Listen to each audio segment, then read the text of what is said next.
How's your weekend been? Good. How about you? Pretty good. Any plans for tomorrow? Not really. Probably work on the ISEF stuff, honestly. Oh yeah. When is the competition actually? It's the 9th of May, so the second week of May. Oh wow, that's so soon. Oh boy. Yeah, it's really soon. Oh gosh, I guess really getting everything done. How about you? Are you excited for student trustee? Yeah, for sure. Congratulations, by the way. Thank you so much. Yeah, I'm super excited to start my term in August, but I've started a couple of things like with this, of course. Yeah. Well, anyways, I guess jumping right into it. So what is your name? What grade are you in and what school do you go to? So, hi, my name is Maria Polyanska. I'm in grade 10, and I go to Garth Webb Secondary School in Oakville. Would you be able to share a fun fact about yourself unrelated to science fair? Yeah, so probably a fun fact about me is that I really like the outdoors. So I like to go on hikes, walking, biking, swimming, whatever it may be. That's so fun. Do you have like do you have a favorite one out of all of those? Probably hiking or maybe paddleboarding. Oh, that's yeah, I love paddleboarding. Have you gone in like since you live in Oakville, I guess, since you go to Garth, have you gone in like the Oakville Harbor? Yeah, I have, yeah. Oh, yeah, me too. Maybe we'll bump into each other Maybe, yeah. this summer. That'd be so fun. Um, well, again, congratulations on qualifying for ISEF. That's amazing. How are you feeling? Oh, I'm really super excited. Honestly, this is just such an awesome opportunity, and I'm honestly really lucky to have it, so excited, and I can't wait to meet all the contestants. I know the projects there are going to be amazing. So, yeah. For sure, not only just your luck though, of course, all your hard work. Yeah. I was taking a look at your project. I can clearly see like all the passion and dedication you really poured into it. It was really like impressive to see. For sure. So you were saying you need to prepare for ISEF. I kind of was thinking that you would just bring the same project from BASEF to ISEF. Is not how it works?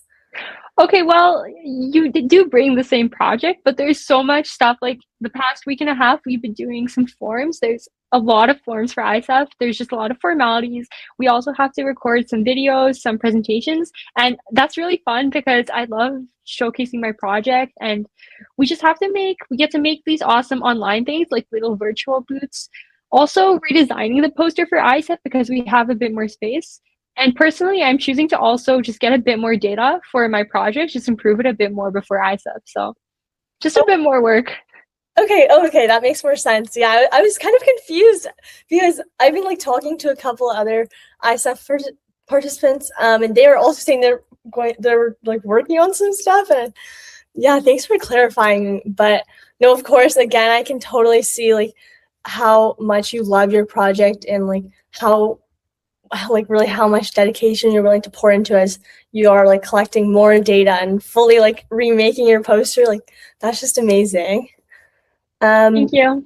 So more about the beginning. What first got you into science fair? So my story, it's not that exciting, but I think it was at the end of grade 7. I just saw a Twitter post about science fair about the space stuff thing, and I didn't really think much of it at first. But later on in grade 8, one of my biggest hobbies, it's amateur radio, and I've been doing it since a young age. I love radios. They've always intrigued me and all of that science behind it. So in grade 8, I got older, right? And I got a lot more interested in it. So I started just experimenting with stuff at home. And then I remembered about this random science fair post that I saw a year ago. And I thought maybe I could enter some of my work there. So honestly, that's just how I got into it. I just ran into it and I saw it. And then a few months later, I just remembered it. So I decided to enter the science fair for the first time.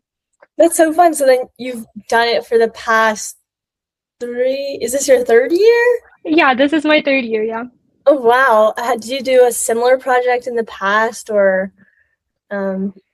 So my first project, my first year, it was very much almost all of it was basically radios. So what I did is I was optimizing the efficiency of very high frequency and ultra high frequency antennas for emergency communications. So it was very, very radio. All of it was radio. And then last year, I started the project I'm doing this year. So I'm actually continuing last year's project, and it's in this earth science slash radio science realm mixed together. Would you be able to share a bit more about this year's project? Yeah, of course. So my project, again, the inspiration for it just came from my passion for radio. And then also, I'm really interested in the earth sciences. So as I was doing research into the earth sciences, atmospheric layers, the layers of the earth, I saw that there's really two main areas of the earth that we don't monitor. And that's the tropopause, which is in about 10,000 meters above us, and also the marine boundary layer. So it's where the water and the air, they interact at lakes, oceans, seas, whatever it may be. The problem we have is we're not seeing what's happening and what's going on in those areas. And really, that's where very important energy exchanges go on. Current technologies like high altitude balloons, or you might know them as weather balloons, they're really expensive and inefficient. And the same thing with buoys. They start at about $7,000, and that's not practical for dense monitoring. So essentially what I did is I tried to come up with a low cost system to monitor these two very important layers of the earth. Okay, that's super interesting. Like, what exactly do they track? What are the real world applications or impact of your project? So the cool thing about my project is it's modular, and that was a really big thing I was focusing on this year, is that you can actually adapt my platform for the study you want to conduct. That's why I call it an adaptive platform. You can integrate almost any specialized sensor as long as it follows some base protocols that I allow. But so far, I've collected basic data to have proof of concept, such as humidity, pressure, temperature, altitude. And I'm looking at just patterns that I can notice. So how fast are my modules in the atmosphere going, and what can that tell us? Also, what is it telling me about when it's entering jet streams? How is their turbulence, like the vertical displacement? Because I see the shifts in altitude, how fast they're going. For my marine module, I've monitored parameters like turbidity, air temperature, water temperature, light, UV, and all of this just helps us get a better understanding of what's going on in both the atmosphere and the ocean, the lakes, the sea. So the big practical application for this is, first of all, this data helps us forecast weather more accurately. Because right now for these two layers, we're using models, and these models aren't verified by real data because only aircrafts are passing in the tropopause, and those are the ones that are primarily getting the data. And the same thing with the buoys and research vessels. You can also use my technology for environmental law enforcement. So my marine module can see if there's a lot of pollution in a certain area by tracking other parameters. I've also looked at some other applications I'm looking at right now in the atmosphere, like validating more of the trajectory predictions and the models that are actually going on right now. Oh wow, that's so cool that you can adapt to so many different things. That's super important. I definitely know I check the weather app personally myself at least like once a day. I know a lot of people use it, so making it more accurate would definitely be super helpful, along with everything else you mentioned. That's all like super amazing. I'm sure it'd be super beneficial to scientists.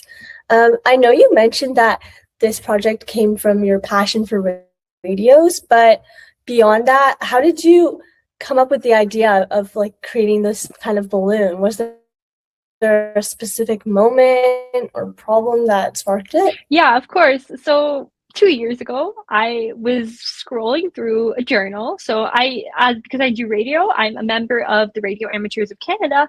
And every 2 months, they publish a journal with a bunch of interesting things that members write. So sometimes it's about a new rig technology or contesting, whatever it may be. And one day there was an article about high altitude balloons. And I just found that so interesting. That I actually came to my parents and I told my parents, I want to launch this giant balloon. The thing is, at that time, I didn't know that this balloon would cost thousands, hundreds, $1,000 to launch. So my parents looked at me like I was crazy, because that balloon, it's not just a balloon, it's ginormous, and you have to have so much helium to launch it.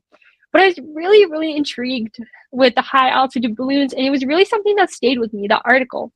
So actually, a few weeks later, completely unrelated, I'm at a friend's birthday party, and I see the small foil balloons filled with helium that they're propped up and the weight is holding them down. So it kind of just clicked to me that why can I not try to use the small balloons that we use for birthday parties, like typical party store balloons, and try and use them for monitoring instead of the giant, expensive, high altitude balloons like weather balloons. Oh, okay, that's so interesting. So then I think you said that the giant ones were like thousands of dollars. How much did your project end up costing? So for my tropopause module, which is the one that the balloon carries up into the atmosphere, that one costs under $40 with the helium included. And for my marine boundary layer module, which is my drifter buoy, it costs about 100, maybe a bit less depending where you source the parts. Oh, wow, that's so great. And then it will last for quite a while, I'm assuming. Yeah, so right now, this morning I checked, one of my flights is on its 50th day. So happy 50-day anniversary to Flight 8, I guess.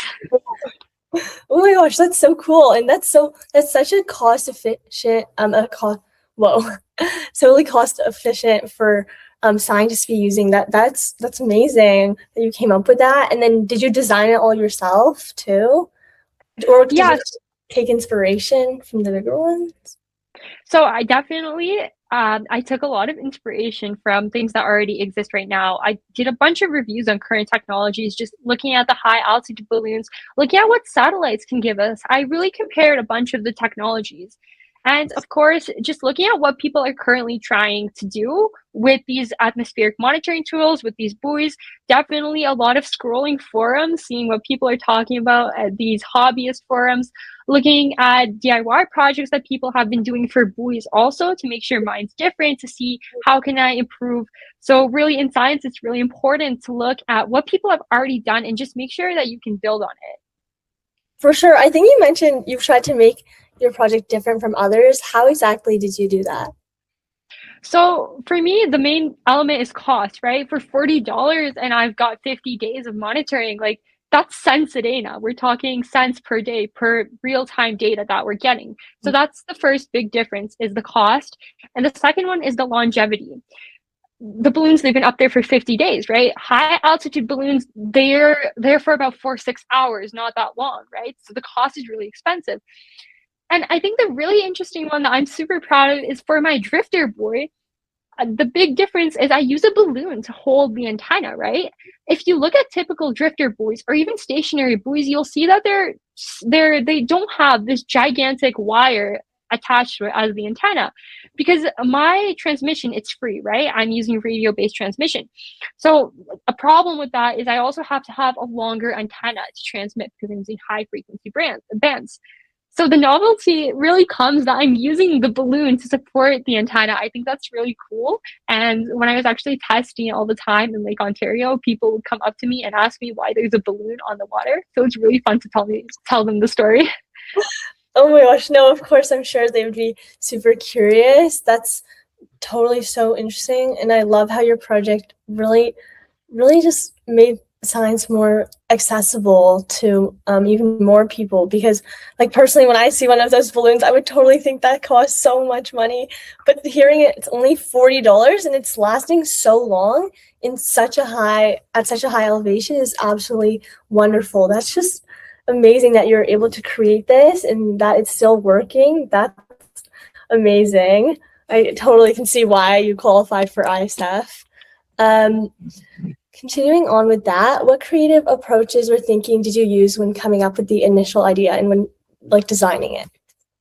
So I wouldn't describe myself before this project. I definitely wouldn't describe myself as a creative person. I've never been pulled towards drawing or artistic stuff like that.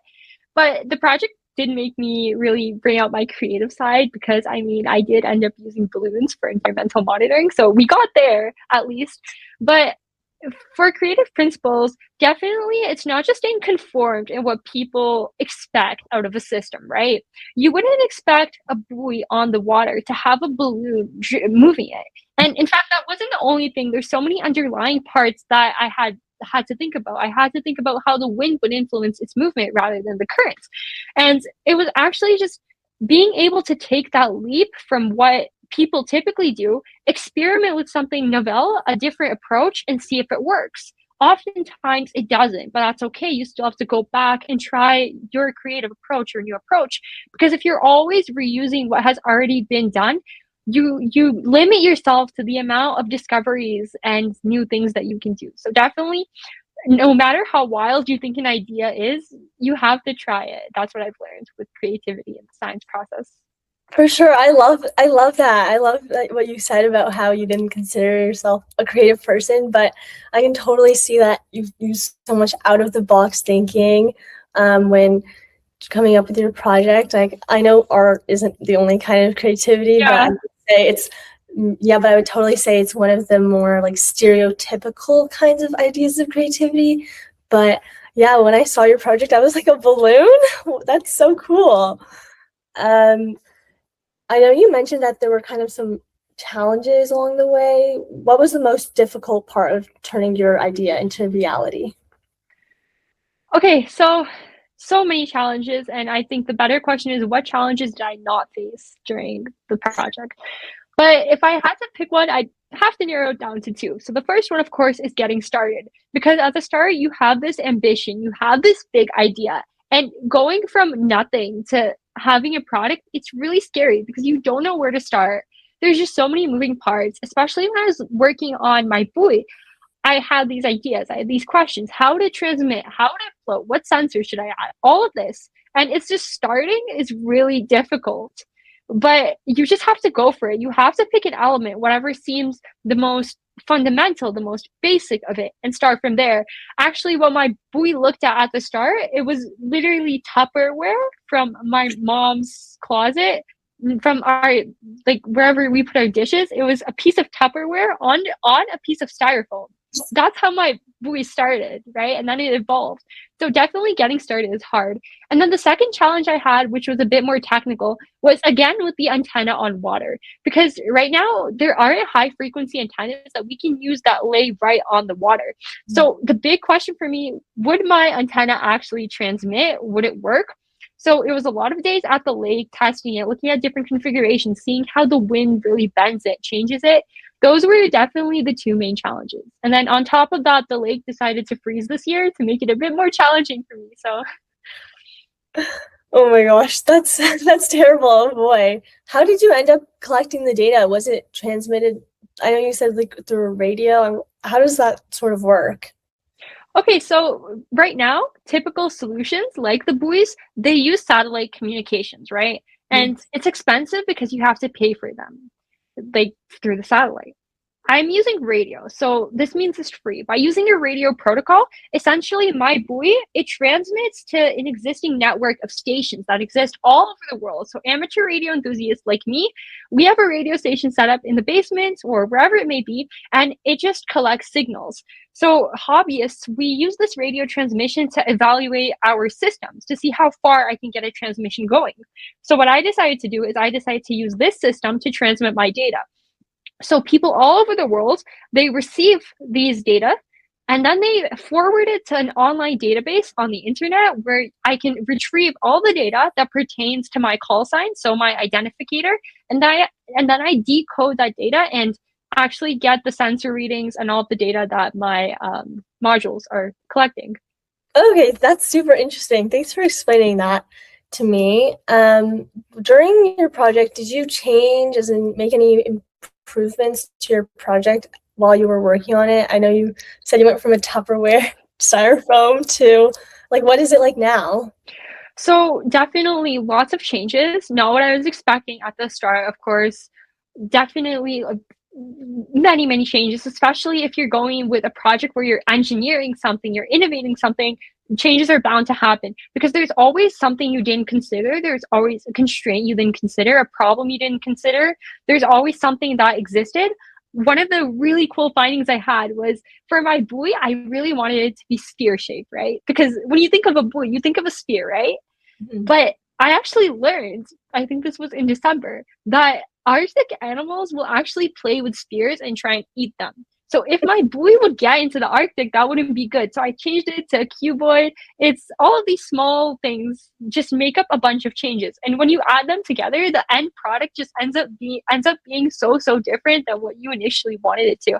And it's honestly just showing you how much progress you had, how much learning you've had, and it's just so amazing to see at the end. I love that. When you faced these sorts of problems, how did you overcome them, and how did you come up with solutions? So sometimes we can't fix things, right? I can't melt the lake to test my buoy.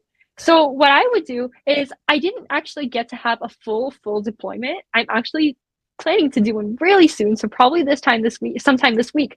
But I basically adapted, right? I would go somewhere where I'd see there's some unfrozen part of the lake, and I test my buoy there. And it would be bad for the buoy because it's always hitting ice, it's always getting into snow, there's heavy winds, but it actually helped me because my buoy proved to be weather resistant, to be able to be operational in all these harsh conditions. And then definitely with technical challenges like getting the antennas to work over water, it's really just, again, taking those creative approaches, thinking outside of the box. No matter how strange an idea may seem, it's a lot better to try it. And then if it doesn't work, oh, well, it didn't work, then not try it and always wonder, well, what if this idea actually worked, you know? Totally, that makes sense. Oh my gosh, so then I guess you'll be heading down to the lake later this week. If you need Yeah, any help, hopefully. if you ever need any help with launching it, I'd be more than happy to. Oh, thank you so much. That's amazing. Of course, your project sounds so awesome. Back to the creativity aspect, I was wondering, do you think creativity is important in STEM? Why or why not? Definitely creativity is important in STEM because when you take a look at the innovations we're having, all of the new technologies, they're very different. Even if you take probably the creation of the iPhone, right? People were probably really shocked about this new thing that's there. And it's just creativity. Someone woke up and they're thinking it would be really cool to have this, right? So you're creative, you're thinking of something that may not already exist. It's really important to have the skills of creativity and just thinking outside the box. And I can say from experience, even if you think you're not a creative person, it's going to come to you, right? We've all had those strange ideas that we think wouldn't work out, but why won't you try them? Try them, and then if they don't work out, oh well, it was a learning experience. But oftentimes they do work out, and it's really interesting to see them come alive. So definitely try those interesting ideas and be creative. That's so great. And finally, to end off, is there any advice you'd give to students interested in starting their own science fair projects? Yeah, my biggest piece of advice is pick something you're interested in. My project, I was really excited every day to work on it. Honestly, this is just my passion. I love it so much. I'm super excited about it. And I picked it because again, I loved radio and earth sciences really interested me. So if you're thinking of doing a science fair project, think of what you like. If you really like music, well, do something related to music. If you love animals, maybe take a look at biology. Because I think some mistake that some students might make is they'll look at projects that won last year or whatever. And it doesn't matter if an AI project won this year or if a robotics project won this year. Anything can do well. It just matters that you're having a great time and that you're passionate about the topic. Because if you're passionate about it, it doesn't, first of all, it's not going to matter the end result. You're going to have a great time. Second of all, you're more likely to do well because you're interested and it's not a chore. It's actually something you're excited about. Yeah, I can totally tell like the difference passion makes in a project. Like there's some competitors who are kind of just there just to be there, just trying to win. But for people like you, I can totally see how much you love your project and just how much you're putting into it. And I definitely agree that it makes such a difference. And finally, I just wanted to ask, do you have any advice to students who are facing challenges, maybe in their project or even just in life in general? Yeah, keep going. It's going to get better. You're going to find a way. Think outside the box. Go back to creativity. Think what can you do instead? It doesn't matter what the challenge is. Take this as something that could actually help you. The challenge with the lake freezing, it helped me because I validated that my buoy, it can survive Arctic conditions. And the same thing can happen for different students with their challenges. Take the challenge as a learning experience. What can you take from it? How can you use this setback to learn new stuff? And can you think outside of the box to maybe get past this obstacle or this barrier? For sure. Well, that's all the questions I had for you today. Do you have any questions for me, or is there anything else you'd like to share? No, that sounds great. Thank you, Melanie. That's great. Thank you so much for meeting with me today, Maria. It's been so nice to talk to you. Wishing you the best of luck at ISEF. Yeah. I know you'll do great. I can totally tell how much you're pouring into this project, and just wishing you the best of luck. Thank you so much. Have an awesome day. Thank you. You too. Take care. Bye-bye. Bye.